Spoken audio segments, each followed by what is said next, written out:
তো মানুষ পৃথিবীর কোনো কিছুই সত্যিকার অর্থে বুঝতে পারতো না যদি না সে আর্টিস্টিকলি সাহিত্যের সাথে না থাকতো। সাহিত্য নেই এটা কারোর মধ্যে হতে পারে না। মানুষ যে কথা বলতে পারে, ভাষাটাই হচ্ছে সর্বপ্রথম আর্ট, সর্বপ্রথম সাহিত্যের অংশ। তো ধর্ম সে প্রতিষ্ঠা হয়, ধর্ম, এই যে ধর্ম ব্যাপারটা কারোর ঢুকে, এই ফিল্টারটাই হচ্ছে সাহিত্য। দেখো না, আমি বলি পৃথিবীর সমস্ত ধর্মীয় গ্রন্থ দেখো কবিতায় লেখা। আমি শুধু কবিতা লেখার একটা, আবার তুমি তো কোরআন অবশ্যই দেখেছো, দেখো কত সুন্দর ভাবে সুনিপুণ ভাবে লেখা, ঠিক না? এই সুনিপুণ ভাবে কেন লেখা হলো?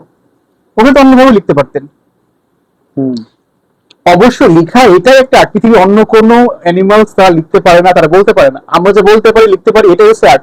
That's literature. সাহিত্য ছাড়া হয়ই না। আল্লাহ আমাদের কথা শিখাইছেন, ভাষা শিখাইছেন না? অর্থাৎ যদি আল্লাহ আমাদের ভাষা শিখিয়ে থাকেন, মানে আল্লাহ আমাদের আর্ট দিয়ে রাখছেন। তার মানে কি, আল্লাহ আমাদেরকে সাহিত্যের মধ্যে দিয়ে রাখছেন, আমরা সাহিত্যের মধ্যেই আছি।